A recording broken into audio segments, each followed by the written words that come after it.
Hello and welcome to Unacademy IAS English, a one-stop destination for the English medium civil services aspirants. A very good morning and welcome to the daily Hindu news analysis. So let's begin today's discussion by first looking at the topics that we are going to discuss. From the Delhi edition of the Hindu, I have chosen a total of 9 important articles. There are 4 articles on page 8 and 9 related to the developments and situation in Manipur. So we will analyze this in complete detail as 4 columns have been published by the Hindu just on the topic of Manipur, covering different dimensions of the ethnic conflict and the political crisis that has been seen in Manipur. Then we have 2 other important articles relevant for the mains exam and 3 small articles which are important for the prelims exam. So let's cover all these topics comprehensively so that you don't have to go back and read the newspaper again. If you guys are liking these initiatives, if you feel it is helping in your preparation, do support us with your likes and comments and don't forget to subscribe to our channel. Now before we start, we have an important announcement, especially for those who are preparing for 2026 and 2027. You can enroll for our comprehensive online classroom program at a discounted price, as Unacademy is running this mega offer where you can avail our comprehensive courses at a flat 55% discount. The 15-month subscription is available at just 23,999 and 18-month subscription at just 25,999. This subscription will give you access to all the live classes by our top educators, along with the study material, the test series, and as well as mentorship and doubt resolution sessions. This offer ends on 22nd Feb in another 2 days. So enroll immediately, and to avail this special offer, all you have to do is enter the code IAS English. Those interested, you can click on the subscription link provided in the video description box below and enter the code IAS English to get the flat 55% discount. Then please join my Telegram channel by scanning the QR code given on the screen, because after the session ends, I'll be sharing the PDF of the session. So with this, let's get started with our discussion and look at these articles that are related to Manipur, which are published by the Hindu on page number 8 and page number 9. Since there are 4 articles dealing with 4 different issues, I would like to break it down and make it a structured, comprehensive discussion on Manipur. Let us start with the humanitarian angle. Given what has transpired in Manipur over the last 2 years, we are almost approaching the 2nd anniversary of the deadly ethnic clashes that has consumed Manipur. I think before we talk about anything else, all of us as Indians, as humans in general, you need to take note of the humanitarian situation and empathize with the people of Manipur. Irrespective of who should be blamed for this conflict, who is responsible for the mishandling of the situation, irrespective of that, the first thing one has to do is to empathize with the people of Manipur, irrespective of their ethnicity, be it the Meiteis, the Kuki-Zo community, or the other groups that are present in Manipur. Every community in Manipur has been deeply affected by this deadly crisis, which has left hundreds of people dead in the last couple of years. The death count has been quite significant. The number of people injured also has been extremely high. And more importantly, the number of people who have been displaced, the people who have lost their homes, people who have lost their livelihoods, people who have lost everything that they had, including their family. These numbers are quite alarming. But the tragedy of the situation is that we don't have adequate, reliable data available regarding the entirety of losses that the people of Manipur have suffered. That is the focus of this article. The writer is talking about the lack of relevant and accurate data, especially with regard to the number of displaced people. The death count has crossed 300. Thousands of people have been injured. While the death count and the count of those who are injured is more accurate because the data is largely collected at hospitals and mortuaries where the data will be more accurately available.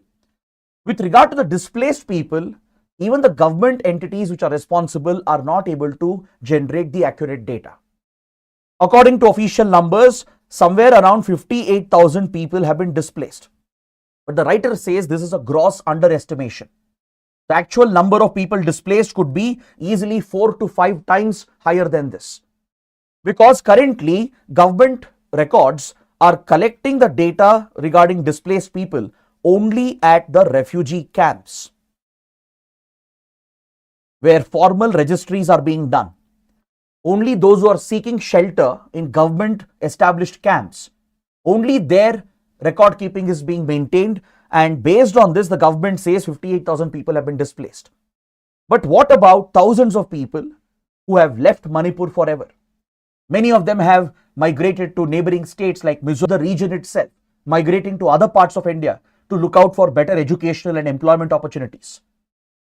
Then what about those who have sought shelter in temporary camps with their relatives, with their friends and family members? That data is not accounted for. So the writer strongly believes that the number of displaced people being reported by the government records is a gross underestimation. The actual number of displaced people could be easily 4 to 5 times higher than this. Now, I think this puts the entire crisis into perspective. The high number of deaths, injuries, and displaced people clearly points to the crisis in Manipur.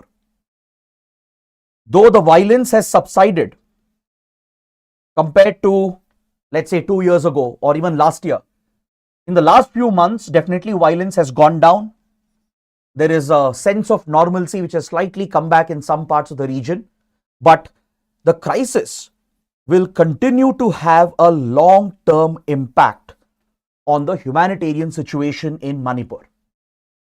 So what are the humanitarian challenges being faced in Manipur today? Let's take a look at this. If you look at the camps where those who are displaced have been accommodated, the government is not able to provide even basic essentials like water, food, and medicines. Reports indicate highly unsanitary conditions in these camps, which are becoming breeding grounds for the spread of various diseases. Those who have been displaced, they are not able to access clean water, healthy, nutritious food. They are not able to access quality health care. Be it in the Imphal Valley region, which is Methi dominated, and particularly in the hill areas towards Churchandpur, where you find the Kuki-Zo community, and also towards the Chandel district as well. Across the hill region, people are finding it very difficult to access these basic services, not just at the relief camps which have been set up, even across the state. Since the movement of people has been affected, there are a lot of restrictions in place.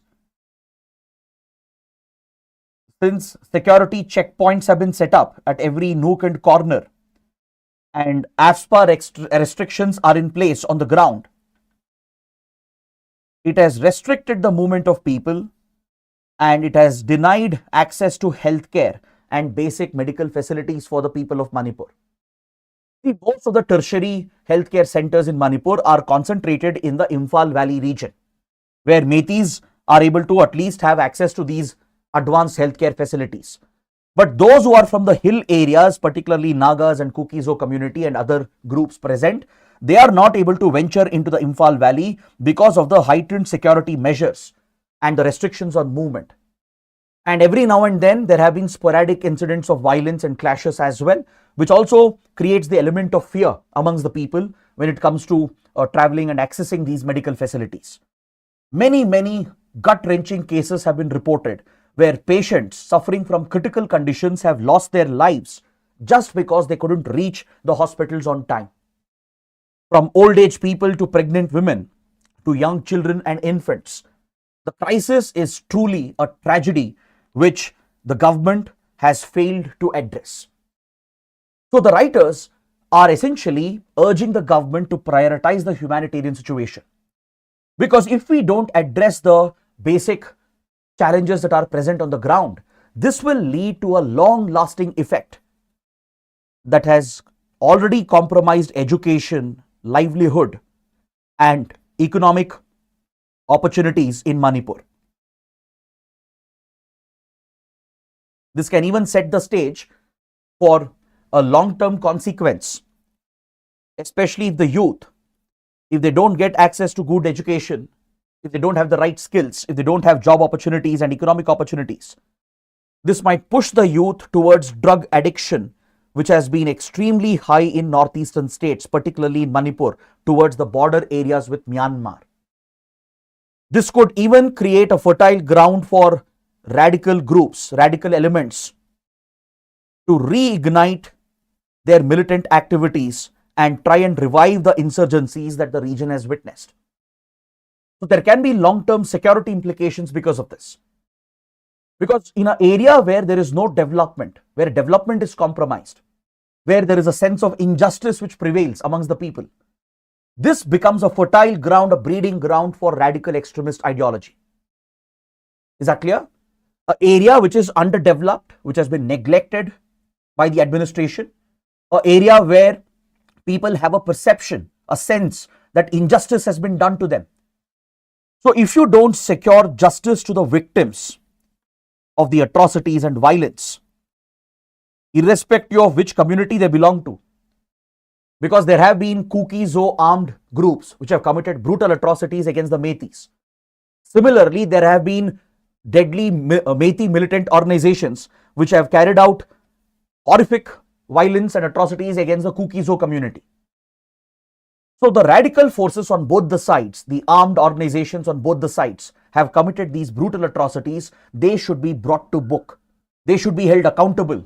They should be not just arrested but delivered strict punishments by dismantling these organizations, so that the victims will feel that justice has been done to them.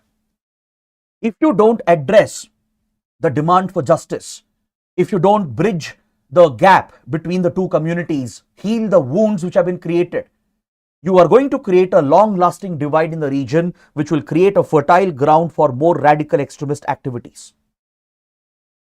So addressing the humanitarian problem is absolutely essential, not just on humanitarian grounds and moral grounds, but also keeping in mind India's long-term security and strategic interests. So that is what we take away from this important article. The article sheds light on the alarming situation seen in these relief camps, where government and the local administration at the state level, they are not even able to provide basic necessities to the people. Normal activities have not resumed. Normal economic activities, education and regular activities have not resumed in Manipur.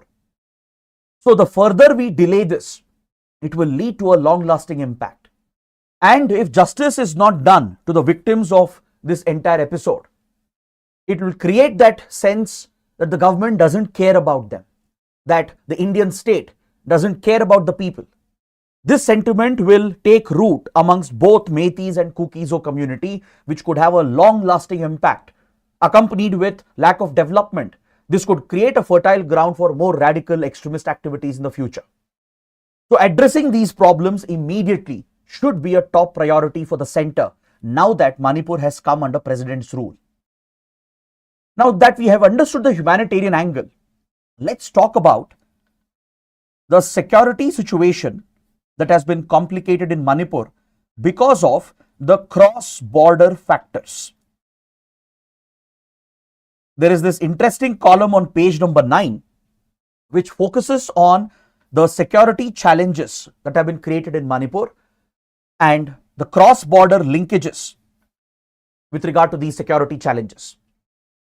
So to understand this topic, we need to look at India-Myanmar border, understand the border security, border management challenges present along this sensitive border, and how the developments across the border in Myanmar has influenced the events in Manipur and Northeast India. So to understand this complex topic, we need the help of maps. So in this map, you're looking at the India-Myanmar border that stretches to almost 1,643 kilometers. It's a very long border shared between Arunachal Pradesh, Nagaland, Manipur, and of course Mizoram. These four northeastern states share this long boundary with Myanmar. Now, if you look at the terrain and the kind of geography, the topography that is present here, it's a very complex terrain and topography. There are hilly mountainous regions present along the border regions. There are densely forested areas which are very remote and almost inaccessible because of the dense jungles that are present right along the border. Then we also have few rivers, transboundary rivers that cut across this international border between India and Myanmar.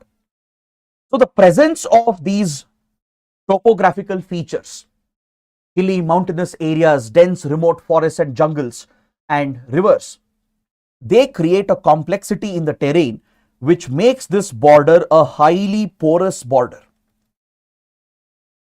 It means there are many natural gaps that are present along this border which can't be easily fenced or patrolled or secured. Despite the best measures by the security forces, it's not easy to guard, patrol and secure this border or even fence this border. See, the border guarding force, the designated border guarding force to defend and protect the India-Myanmar border is Assam Rifles. Assam Rifles has the ownership and responsibility to ensure border security and border management along this strategic border.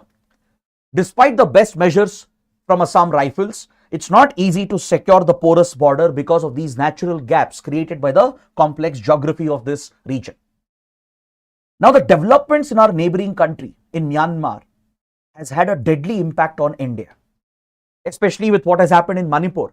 There is a direct link, a direct connection with the recent turmoil that we have seen in Myanmar. Myanmar historically has seen decades of military rule. The military of Myanmar, often referred to as the Tatmadaw, has ruled the country for several years, several decades since 1960s. Decades of military junta rule has been resisted by various ethnic armed organizations and pro-democracy forces. Myanmar experimented with democracy for a brief period from 2010 to 2020. Myanmar had a brief experience with democracy where it tried initiating democratic reforms. But in 2021, these democratic gains were completely lost and reversed when the Tatmadaw cancelled the elections of 2020, nullified the results, declared them as fraudulent, and brought a state of emergency in 2021. Since then, the military junta rule is back in Myanmar and the Tatmadaw has been resorting to brutal measures to suppress the resistance. All the pro-democracy forces, they have formed a national unity government under the banner known as People's Democratic Forces. All the pro-democracy forces have united in this struggle against the military rule and dictatorship.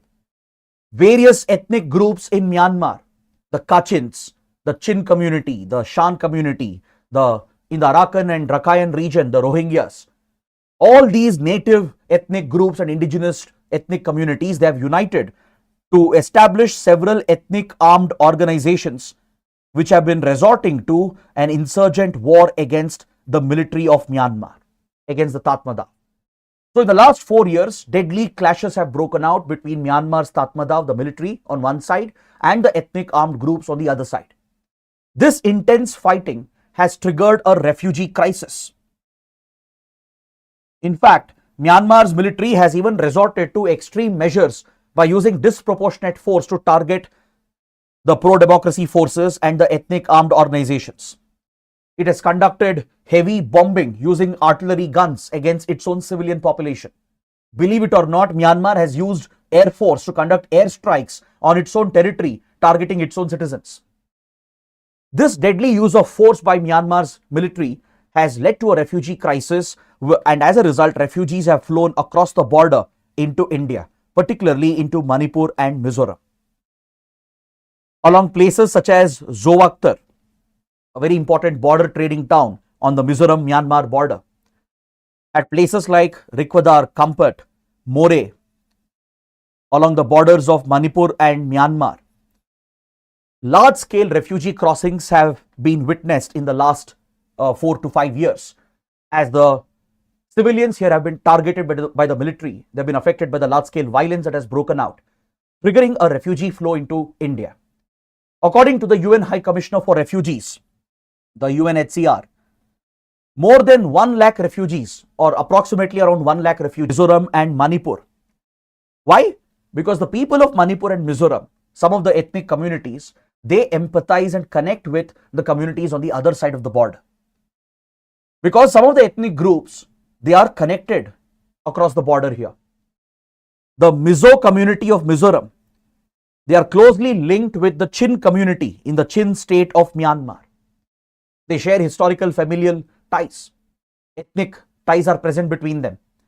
They are in turn linked with the Kuki-Zo community, which is at the center of controversy in Manipur. So the Kukis in Manipur have accommodated the Zozomi refugees, the Hama refugees who have flown in from Myanmar.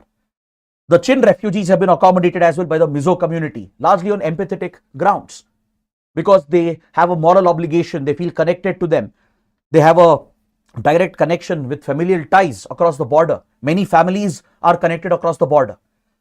So in Manipur and Mizoram, a number of refugees have been accommodated by the local communities and local families on humanitarian grounds.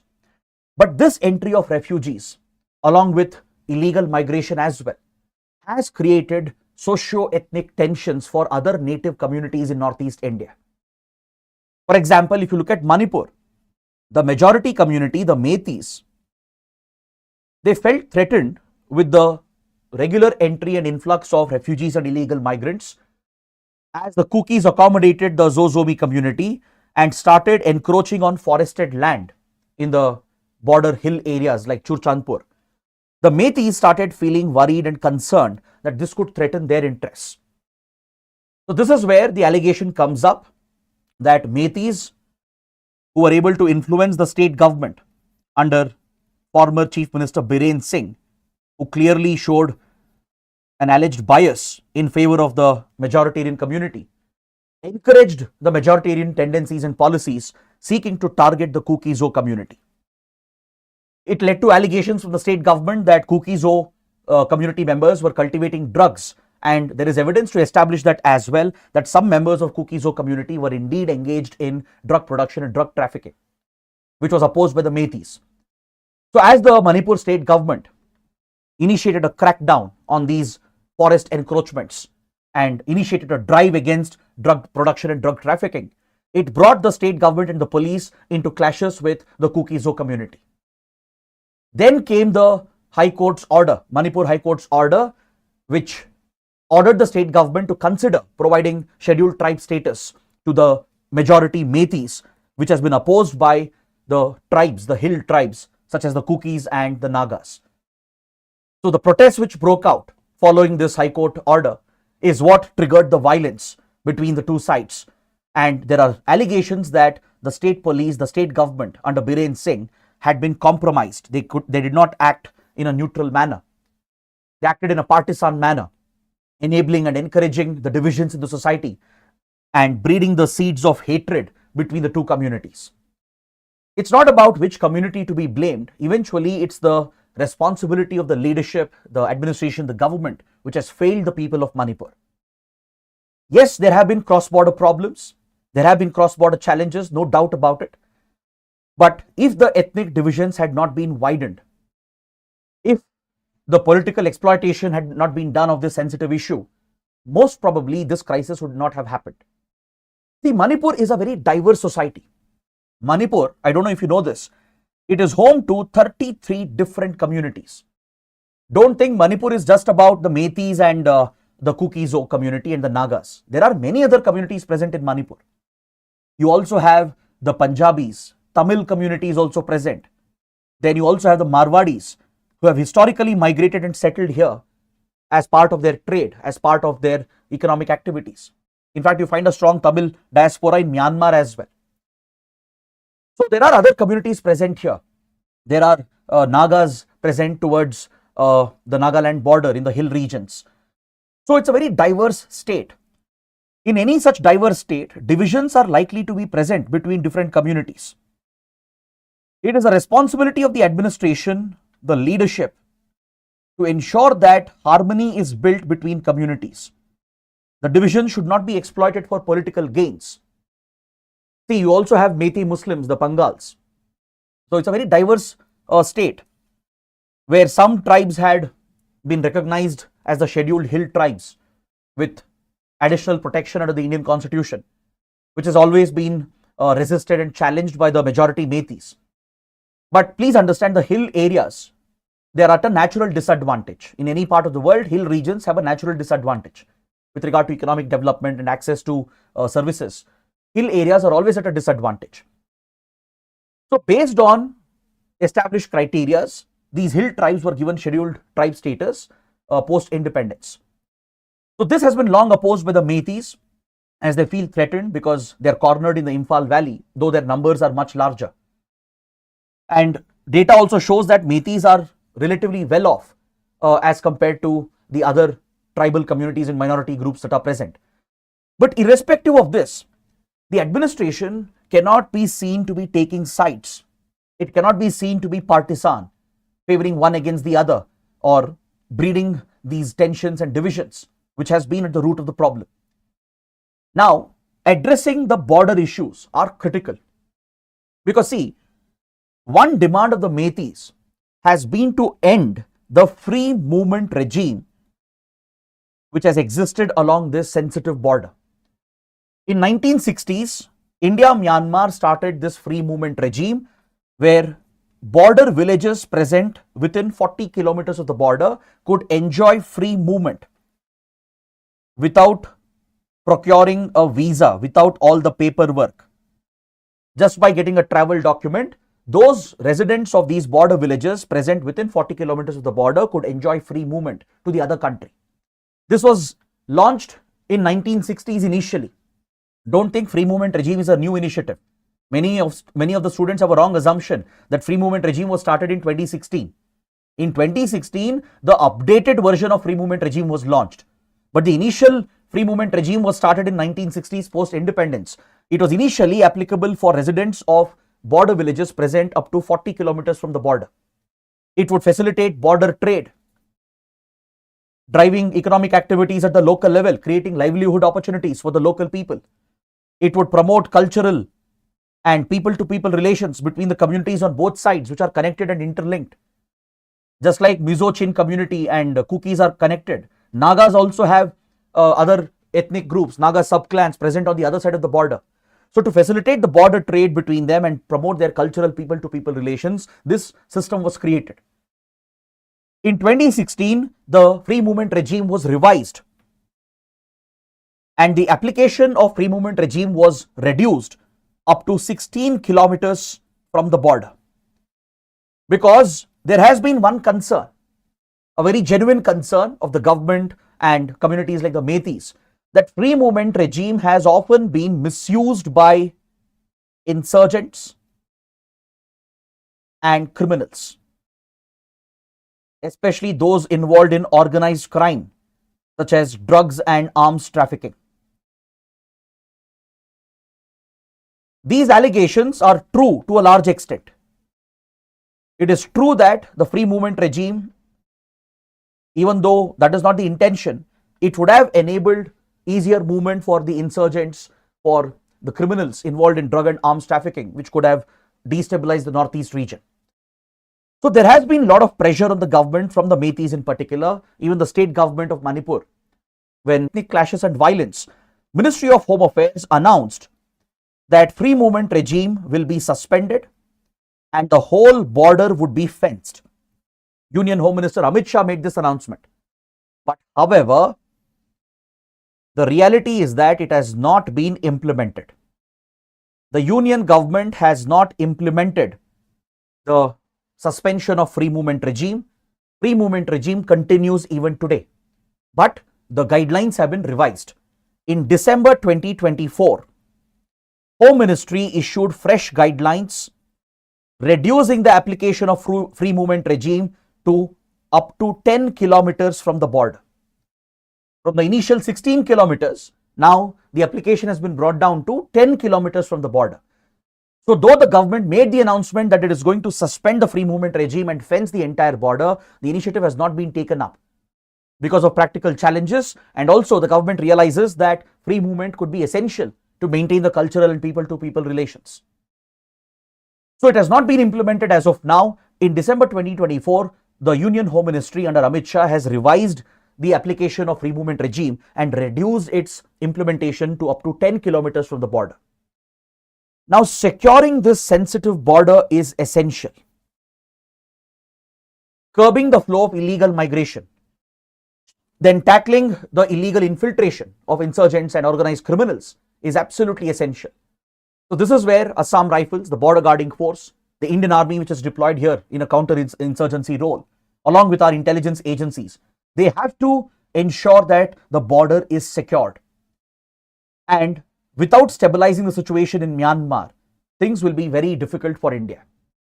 This is where the writer believes that India should try and work out a solution to stabilize Myanmar. See, even China has been affected by the ongoing crisis in Myanmar. China has big investments in the country. The conflict which has been raging in northern Myanmar has spilled over into the Yunnan province of China as well. The criminal activities seen in this part of Myanmar, including drug and arms trafficking and online scams and gambling scams, have spilled over into China. There are few Chinese gangsters and Chinese mafias which are running these criminal enterprises along the Myanmar-Thailand region.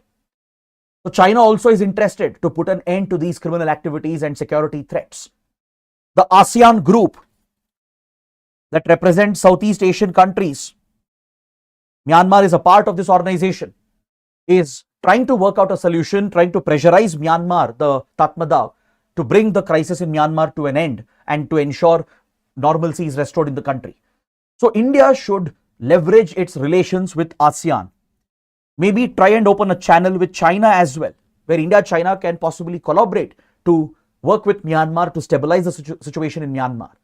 Because in the last 1.5 years, things have become very deadly in Myanmar. Believe it or not, the Tatmadaw has been losing control. Reports are indicating that rebel forces have made rapid advances. The Arakan army, the Chin and Shan and Kachin rebels, they've all made rapid advances, capturing significant territory and strategic locations and border checkposts. Myanmar's military has lost significant territorial control. It is even on the brink of collapse, according to many experts. Many experts believe that if the situation continues and persists, very soon Myanmar might completely collapse. The military might be thrown out. The country might even balkanize and break up into different parts as different rebel groups are gaining control of the territory. So that could be a worst case nightmare scenario for India. So India will have to work with like-minded countries which have the same interest. Whether we like China or not, irrespective of our mutual bilateral differences, we have a common interest in Myanmar, which is to stabilize the country as of now. We need to work with ASEAN, China, and whoever is interested, including United Nations, to try and work out a solution to bring the crisis in Myanmar to an end. This is in India's interest. Without curbing the border threats and challenges, we won't be able to handle the situation in Manipur, and this could even spill over into Nagaland, Mizoram, and the other northeastern states. Because historically, northeast insurgencies have been fueled by the support coming from the Golden Triangle region, which includes Myanmar, Thailand, Laos, and Cambodia. From Assam to Nagaland, to Tripura, to Meghalaya, to Manipur, the insurgencies in northeast India since 1950s-60s has been directly supported, enabled by the criminal networks present in the Golden Triangle region. The easy flow of laundered money, drugs and weapons, then wildlife and human trafficking has enabled insurgencies in northeast India. So securing this border is of utmost importance because this situation is derailing our critical diplomatic initiatives as well. You might have heard about the IMT Trilateral Highway Project, which is an ambitious infrastructure connectivity project which India took up under the Look East policy, and we are pursuing it under the Act East policy. The IMT Trilateral Highway seeks to connect India with Myanmar and Thailand to create a gateway, an opening towards Southeast Asia. In this map, can you see this town, More, a very important commercial border town in Manipur, which is critical for trade with Myanmar. This is the gateway of Northeast India to access Myanmar and Southeast Asian markets. So from More, we have been working on a trilateral highway route that will link with important centers in Myanmar such as Yangon, Mandalay, which in turn will connect with Mae Sot in Thailand. There were ambitious plans for India to extend this highway all the way till Vietnam by passing it through Laos and Cambodia, and even to build a parallel railway line connecting Delhi with Hanoi in Vietnam. These were the ambitious plans we had under Look East Act East policy. None of these projects will succeed. In fact, IMT Trilateral Highway, which was nearing completion, has been stalled over the last few years because of the crisis in Myanmar. Now the situation in Manipur has worsened the equation for India, and if we don't work out a solution for the problems in Manipur and in Myanmar, we can never realize these ambitious projects. This undermines India's interest and influence. So that is something we need to keep in mind when we are talking about Manipur. You need to remember the security dimensions, the cross-border factors, and the international external angle as well. Then coming to the last two articles, which focus on the politics of Manipur. As we understood, most experts and commentators have placed the blame at the doorstep of former Chief Minister Biren Singh and his administration for the alleged partisan nature and the biased nature in which his administration functioned during the crisis. Many reports indicate that the Biren Singh government even enabled and fueled the crisis by increasing the divisions and the divides between the Meiteis and the Kuki-Zo community. Now, Biren Singh has finally resigned and the centre has finally imposed president's rule after a long delay. Critics of the central government, they were demanding imposition of president's rule in 2023 when the violence broke out. The large-scale violence that erupted in May and June 2023 was a clear breakdown of constitutional machinery. The state government was not able to carry on the administration in accordance with the provisions of the constitution.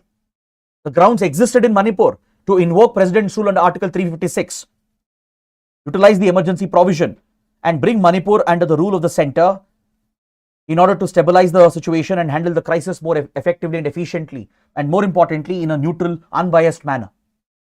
But the ruling BJP allowed and persisted the crisis given the political implications, and Biren Singh, who remained in power for nearly 2 years, ended up doing more harm to the state and people of Manipur. And eventually, after the political crisis erupted within the ruling party, amongst the legislators within the legislative party itself, a lot of dissent came up against Biren Singh, where several MLAs were threatening to quit the party and defect to the opposition as well, if necessary, if Biren Singh doesn't take responsibility and step down. It was only when the political crisis emerged, only then the central leadership stepped in, ordering Biren Singh to exit by resigning. And then, since a new leader couldn't be found, president's rule has been brought in under Article 356. So, writer of this column is criticizing the ruling party for focusing on political interests more than what is in the interest of the state and the people of Manipur. It appears that the centre is guided more by the political motives. But again, for our exams, it is irrelevant, the political angle, right? Of course, for every criticism, there can be a counter argument as well. We can present a counter view for that as well. But irrespective of that, let's keep the political allegations aside. Now, let's see what can be done right now and what should not be done. That is also very important. So here, the writers are presenting two important arguments, which I find to be very interesting and very relevant. One is the powers under Article 371C.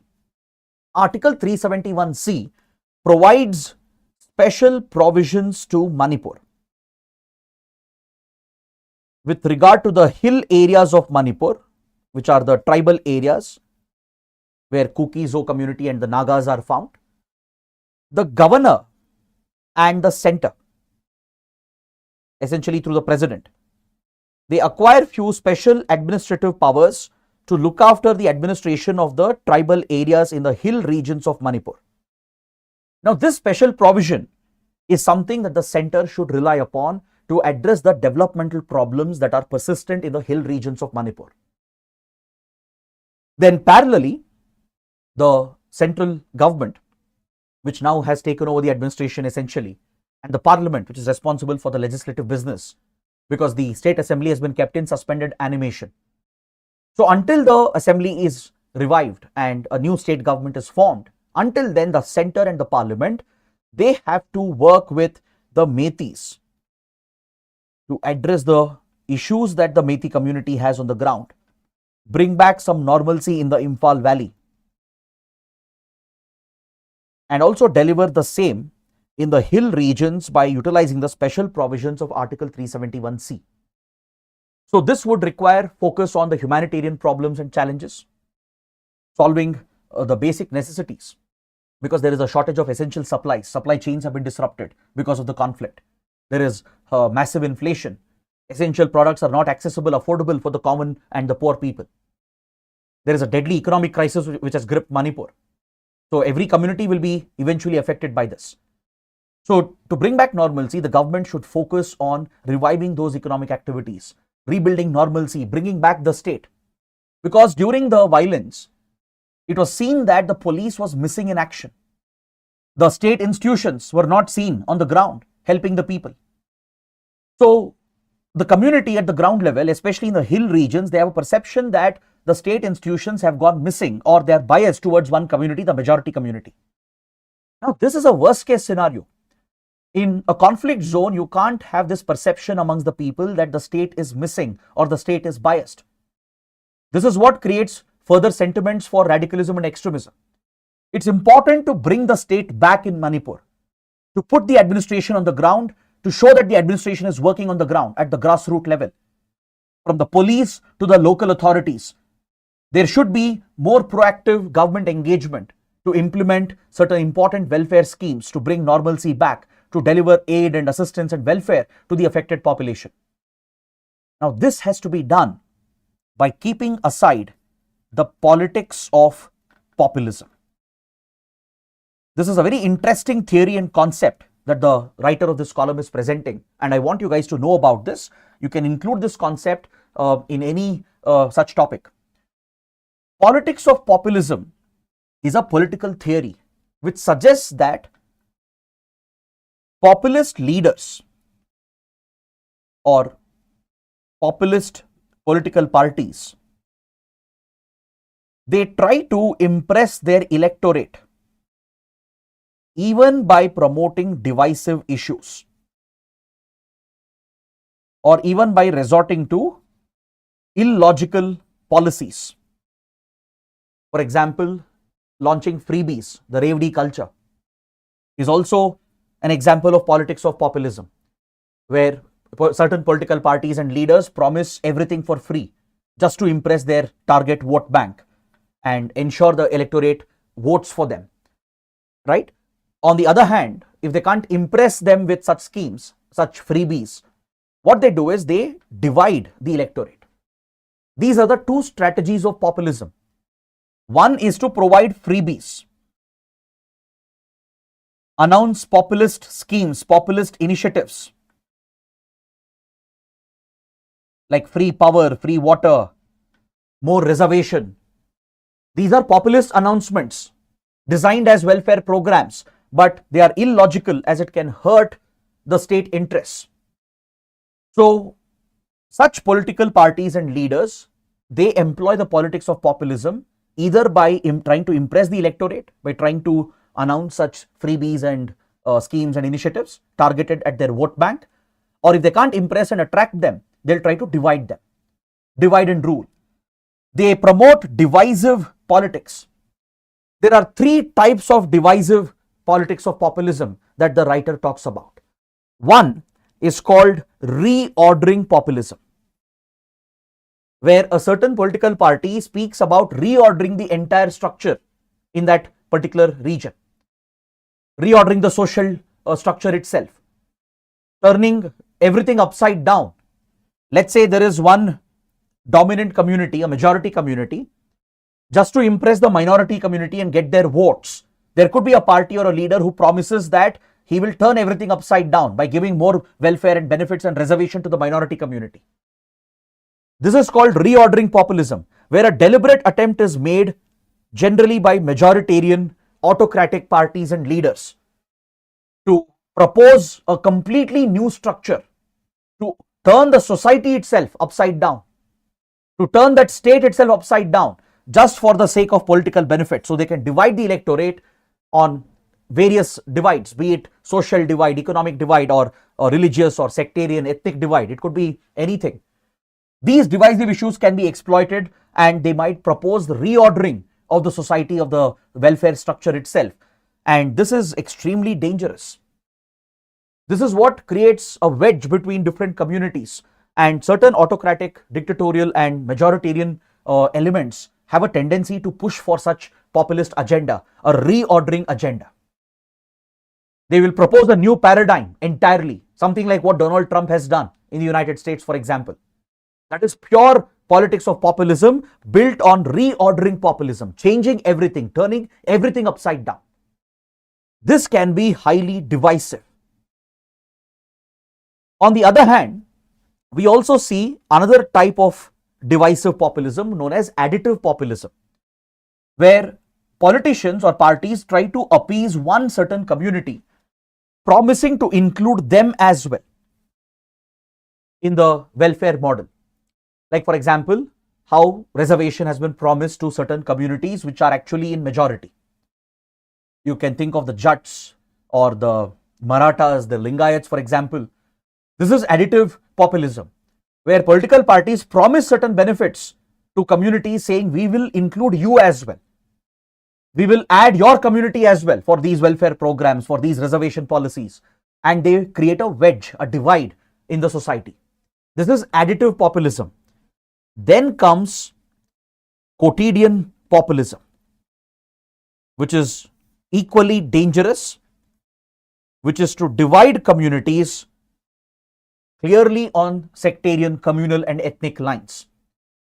In quotidian populism, the idea is to create different quotas, different vote blocks or vote banks, by pitching the majoritarian community against minority community, or instigating the minorities to create a divide with the majority community.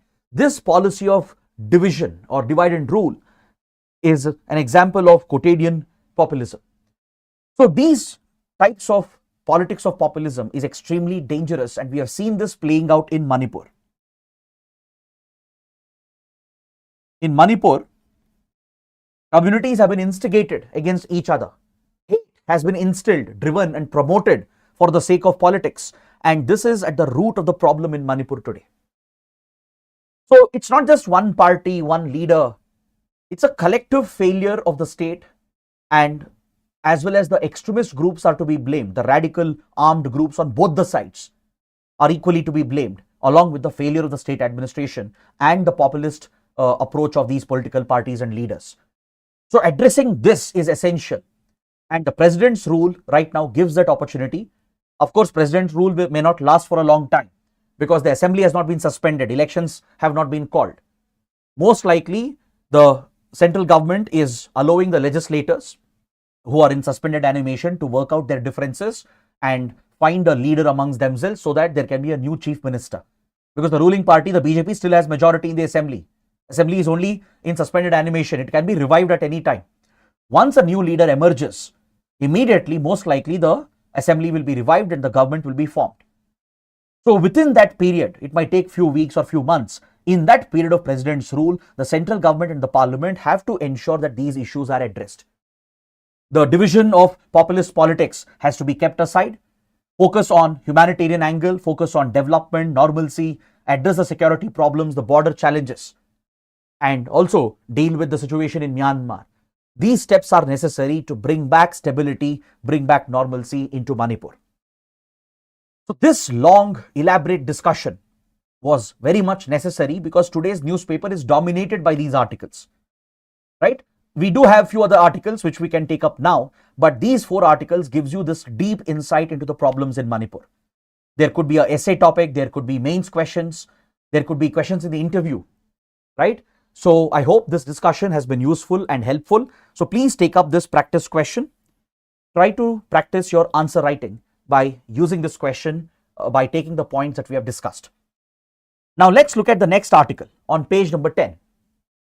This article is focused on the telecom infrastructure in the country, especially in the coastal areas, and its vulnerability with regard to disasters. I hope you know that telecom infrastructure is part of critical infrastructure of a country. Be it the telephone lines, the overhead telephone lines which are drawn, or the underground optic fiber cables which are laid, the mobile towers which are set up, the cell towers which provide your mobile telephone and internet connectivity, the switching points and the submarine cable landing points. So all these back-end infrastructure facilities, they comprise the telecom infrastructure of the country, which is part of the critical infrastructure of the nation. Because today's digital economy is based on telecommunication. Without telephone, mobile and internet connectivity, economies can collapse. So it's a vulnerable infrastructure which is very crucial for the economy, from the government to armed forces to the banking and financial sector. Right? Every sector, every industry is dependent on the telecom industry, on the telecom infrastructure of the country. So it is a critical infrastructure of the nation, but it is very, very vulnerable, especially in the coastal areas with regard to the impact of natural disasters. Now this topic is in news because the Coalition for Disaster Resilient Infrastructure, CDRI, has brought out a report on making telecom infrastructure more resilient with regard to natural disasters. What is CDRI? This is very important for your prelims as well. So listen to me carefully. Please make a note. The Coalition for Disaster Resilient Infrastructure is an Indian initiative proposed and launched by Prime Minister Modi in 2019. It's a multinational initiative. India proposed that the global community should come together to collaborate with each other and share their best experiences with each other so we can make our infrastructure disaster proof, disaster resilient, in order to reduce the disaster risk.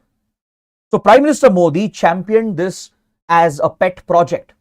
He was personally invested into this initiative and it received global support and backing from many, many countries. Today, it's one of the successful multinational initiatives launched by India, the Coalition for Disaster Resilient Infrastructure.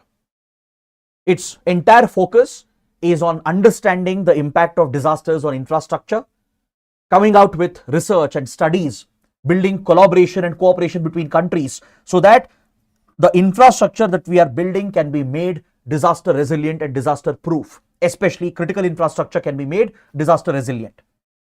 So this organization published a report on the telecom infrastructure and its vulnerability to natural disasters, especially in the coastal areas of India. So let's take a deeper look into this topic. I would like to go a little beyond the article as well. See, telecom lines, especially the ones which are laid over ground. I'm sure you would have noticed the telephone poles that are laid and the overhead cable lines that connect different regions. You would have noticed the mobile towers that consists of all the switching equipment, right? All these facilities are very, very vulnerable to high speed winds, torrential rains and deadly floods and landslides, which can easily occur, especially in the coastal belt. See, in any part of the country, in any part of the world, telecom infrastructure is always vulnerable because most of it is overground. Even though OFC cables and some lines can be underground, usually underground cables will not get damaged when there is a disaster. Floods and landslides might still cause some damage, but generally OFC lines and underground telecom internet lines don't get damaged during disasters because they are placed underground, making it a little safer. But overground lines, towers and equipment, is very, very vulnerable to high-speed winds, torrential rains, coastal flooding and deadly landslides, which can be triggered by events such as cyclones or tsunamis or heavy rainfall, cloudburst events, right? There can be numerous causes, natural disasters, which can threaten the telecom infrastructure of the country. And also don't forget, telecom infrastructure is dependent on power supply. I hope all of you know this. To run the telecom mobile internet facilities, to keep the cell towers operational and the telecom lines operational, constant power supply is necessary, and power infrastructure is another vulnerable infrastructure. It's also part of the critical infrastructure, which is very vulnerable during disasters. Because when there is such a deadly disaster in a region, it will wipe out the power lines as well. Correct? Because most of the power lines are over the ground. Be it your high tension power lines, the transformers and the power cables. Most of it is over the ground, which makes it very vulnerable to high speed winds. The entire poles can be uprooted. Electric poles, the telephonic poles can be uprooted. Cables can be completely damaged and ruptured. Transformers can be destroyed. The mobile towers can be destroyed during these disasters. Now take for example the east coast of India, which is so prone to deadly cyclones in Bay of Bengal or even the tsunamis that might occur. During these disasters that we have witnessed in the past, telecom and power infrastructure have suffered the most significant damage. And it's not just the telecom lines and the mobile towers and the power grids. Even the submarine landing points.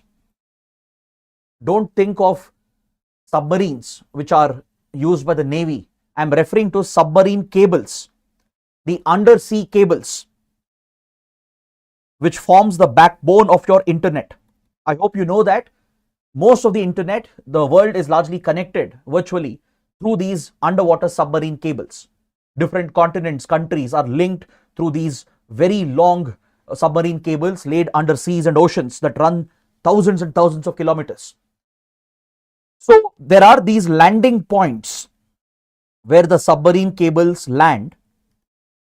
For example, in the case of India, our major landing points are in Chennai and Mumbai. The cables that head towards West Asia and Africa and Europe, they land at Mumbai. The cables heading towards Southeast Asia and the Pacific, they land in Chennai.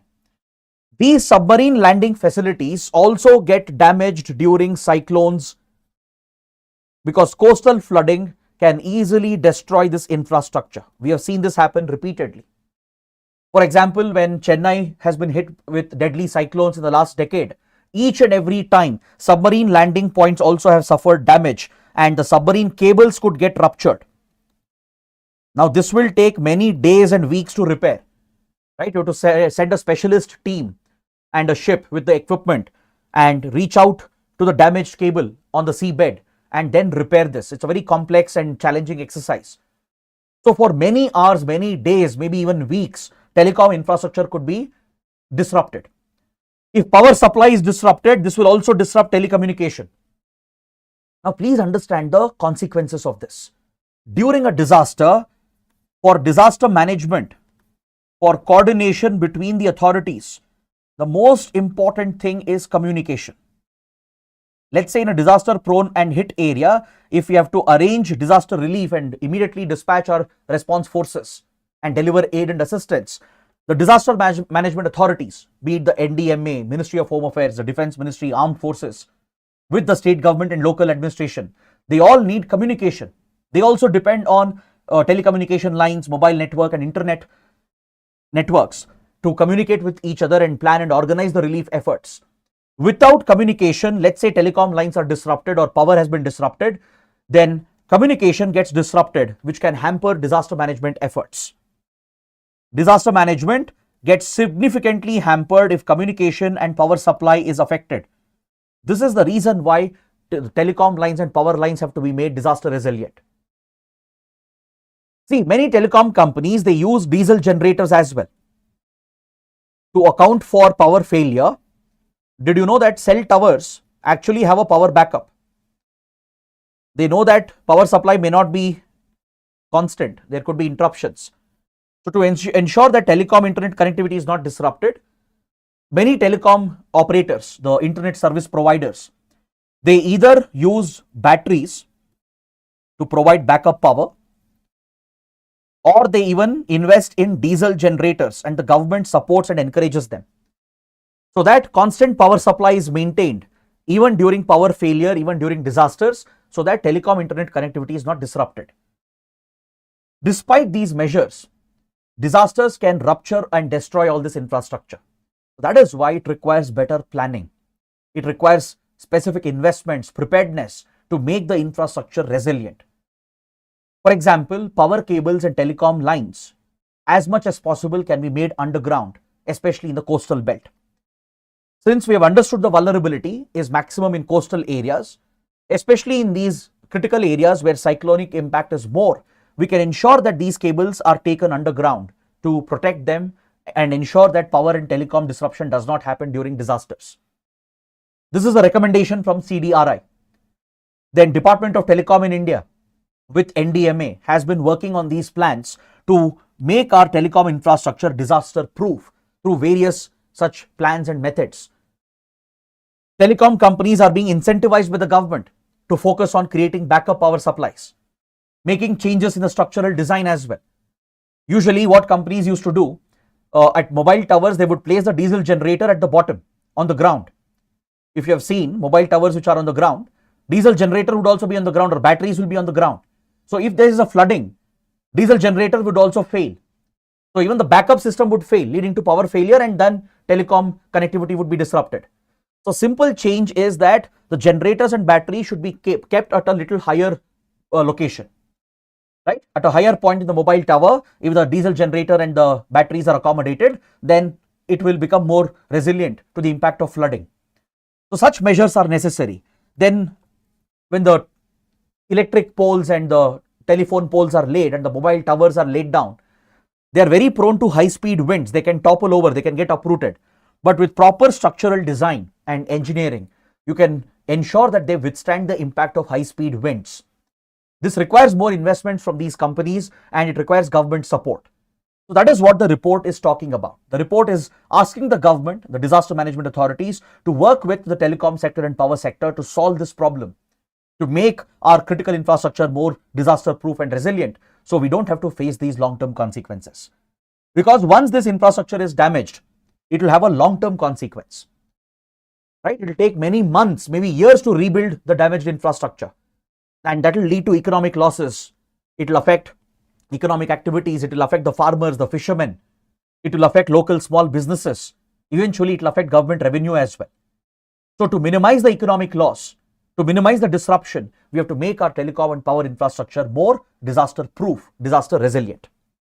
So please take down this practice question, write an answer, post your answers in the comment section. Let's see how many of you can do this. Now let's quickly go through the smaller articles. On page 4, we have another article related to disaster management today. The central government has approved additional funds from the NDRF to Andhra Pradesh and few other states. So we need to understand the funding in our country with regard to disaster management. The Disaster Management Act of 2005 provided for the establishment of few funds so that finance can be provided for disaster management initiatives. There is a National Disaster Response Fund at the national level and a State Disaster Response Fund. These funds are primarily used only for response operations. That is, when a disaster has occurred, when emergency relief operations are carried out, the search and rescue operations, and immediate aid and assistance is given, like food and medical supplies are dispatched. The cost is borne on this account. Response operations during a disaster, the emergency relief operations are funded through the response fund. Immediate compensation which is given to the victims comes from the response fund. So NDRF and SDRF. Then for mitigation efforts, for long-term mitigation efforts, National and State Disaster Mitigation Fund has been set up, which has been made operational as well recently. These are the two types of funds that exist in our country exclusively for disaster management, and it has legal backing under the Disaster Management Act. Now, let me tell you how this works. Funds into NDRF is mobilized by the union government through its taxes and the budgetary allocation that is made. With the pool of taxes, that is with the central government, budgetary allocation is made to allocate funds into NDRF, and this in turn is devolved to the states, to the SDRF. There is a certain allocation which is done. There is a devolution of these disaster response funds depending on the vulnerability of a state. States can also raise their own resources as well through their own taxes, basically through the state's budget. But apart from that, the center provides assistance in the form of response funds, which is distributed annually based on the allocations made in the union budget. Now, this time the government is making a change. The devolution will now be determined by the Finance Commission. The Finance Commission has been given the mandate to determine the devolution that should happen with regard to disaster response fund. Once the devolution is done, then states are responsible for looking after financing the response operations, because eventually disaster management is a state subject. States are primarily responsible for disaster management, for providing immediate relief and response operations. So states will draw from SDRF to provide for immediate response and relief. But obviously some states which are more vulnerable might run out of the funds. States like Uttarakhand, states like Odisha, Kerala, since they are hit with multiple disasters every year, from cyclones to floods to whatnot, SDRF funds might get exhausted. It may not be enough. So states can request additional funding. They can raise a request for the center to provide more funds from NDRF, but it's not automatically provided. The center will set up a committee. The Home Ministry, which is the nodal ministry, will constitute an interministerial team which is sent to the state to examine the situation following a disaster. This interministerial committee will submit a report regarding whether the state needs more funds, whether the existing funds in SDRF has been exhausted. Based on that recommendation, center can decide to provide additional funding or not. It can decline the request as well. There is no obligation on the center.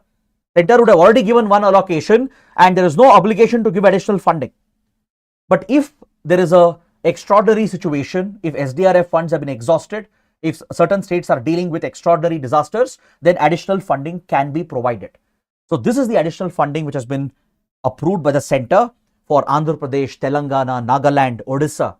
All these states have faced multiple disasters. They were in need of additional response funds. So they have received additional funding. This is what you need to know. Then mitigation fund, which has been recently set up, is again at the discretion of the center. Now Finance Commission will play a role here as well to determine how the mitigation funds will be devolved from the center to the states. Now coming to the prelim section, 3 small articles. Let's take a quick look. Donald Trump has clarified that he has warned Prime Minister Modi. He has given Prime Minister Modi a warning that if India maintains high tariffs, then US will retaliate against India with reciprocal tariffs. Because following PM Modi's visit to the US, it appeared as if India had escaped the tariff threat from Donald Trump. Trump has been threatening every country left, right and center, including America's closest allies with high tariffs and pressurizing them and exercising this leverage to seek concessions from them. That's what Trump did with Mexico, with Colombia, with Canada. He's threatening European Union as well, and any other country which levies higher tariffs. China is a prime target, and India also has been labeled as a tariff abuser by Trump repeatedly. So Trump has clarified that he has warned Prime Minister Modi that if India continues to maintain the higher tariffs on certain American exports to India, then his administration will also levy reciprocal tariffs. Now, what do you mean by reciprocal tariffs? It basically means tit for tat tariffs. If one country has high tariffs for certain products, which is limiting market access for the exports of one country into another, then the other country which is affected by the high tariffs will retaliate with similar tariffs on other products which are crucial for the other country, which is exporting them to the other side. Now, for example, let's say India has levied high tariffs on certain American products like American motorcycles. We have almost 100% tariffs on American motorcycles to protect our domestic motorcycle industry. On certain American dairy and agricultural products and meat products, we have very high tariffs to protect our agricultural sector and our farmers, right? Now, if Trump were to retaliate, they might target India's key exports to US. Understood? Because they will not levy the tariffs on the same product. There's no point in doing that.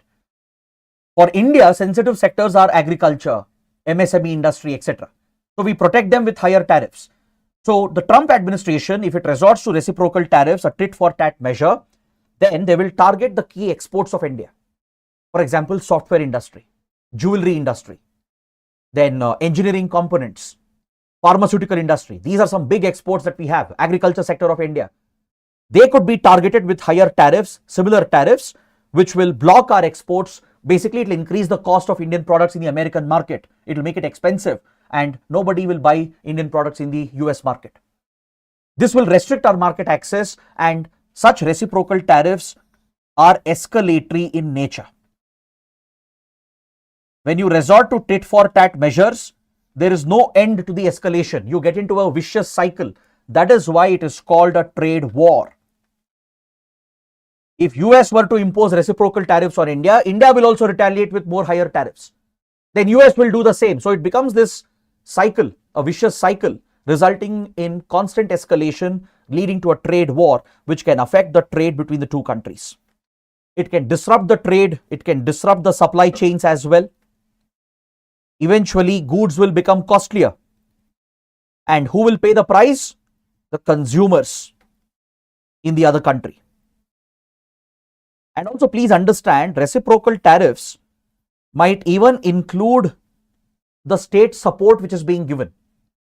If Trump administration were to calculate reciprocal tariffs, they may not just impose 25%, 50%, 100% tariffs to match India's tariffs. They might even calculate the state support we are giving to some key sectors, like MSME sector gets incentives. The MSME industry and few key industries, they get a lot of incentives and subsidies. We have the PLI scheme, for example, the production linked incentive scheme for key sectors like mobile and electronics manufacturing and other key sectors. So if this incentive and support given by the state is also calculated, then US might levy even more higher tariffs. In agriculture, we provide MSP, minimum support price, to our farmers to protect their income, right? So US can compute the subsidies as well, the state support given as well, and put even more higher tariffs on India, which can destroy the trade relationship itself. So that is what Trump is threatening against India. Next, on page 4, there's an article which refers to the National Dam Safety Authority. It has been in the news in the context of the Mullaperiyar Dam issue between Tamil Nadu and Kerala. So just as a homework, can you please read more about the Mullaperiyar Dam? Why is it a source of issue between Tamil Nadu and Kerala? Why there are safety concerns regarding the Mullaperiyar Dam? So please read about this and post the points, the important points, in the comment section. The Supreme Court is looking into this matter right now. Supreme Court has intervened as well.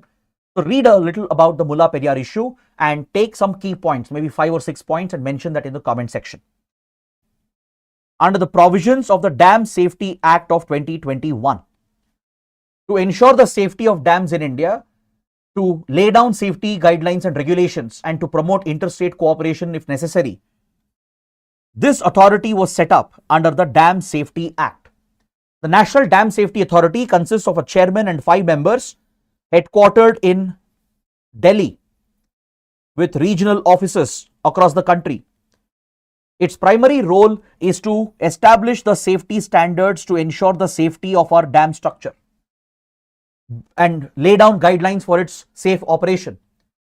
Then account for all challenges to the safety of a dam, from disasters to terrorism to possible failures of a dam, and work with the states to resolve interstate issues. Work with the state dam organizations which maintain some of the dams. There are some private and semi-state entities as well. So work with them, coordinate with them to ensure the safety of all the dams in the country. That is the mandate of the Dam Safety Authority. Under the authority, there is a committee as well, the National Committee on Dam Safety, comprising 22 members with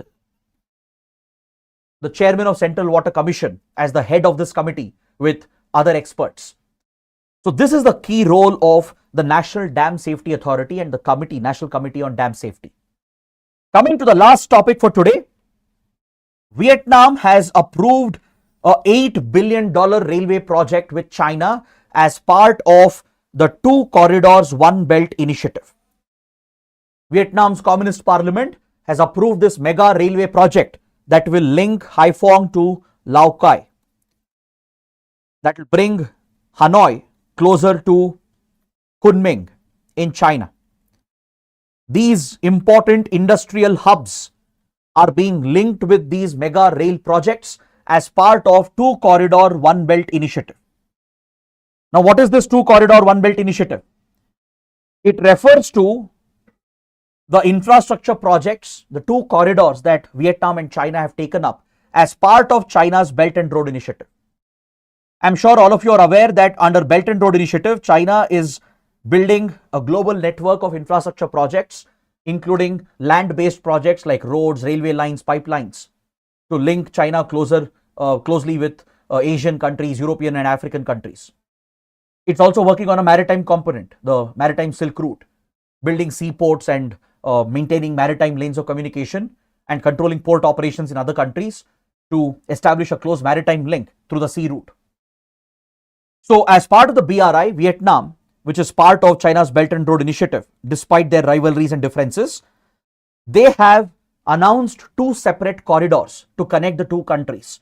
One is the rail and road component, which you can see over here, that will link Hanoi with China. This is a land-based corridor comprising of railway network, road network, power plants, industrial clusters, etc.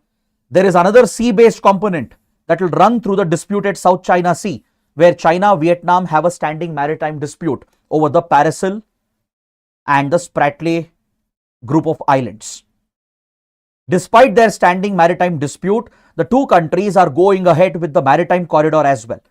So these two corridors are referred to as Two Corridors, One Belt initiative of Vietnam and China, which is part of the larger Belt and Road Initiative. Clear? The two corridors are the land corridor and the maritime corridor. So this connects Vietnam with China and it's part of the BRI itself. So on this note, I bring my discussion to an end. I hope it's been an interesting session. I hope you have understood all the key topics. So do let me know what you think in the comments. Do press the like button. Don't forget to subscribe to our channel. That is it. Thanks for watching. We'll see you tomorrow.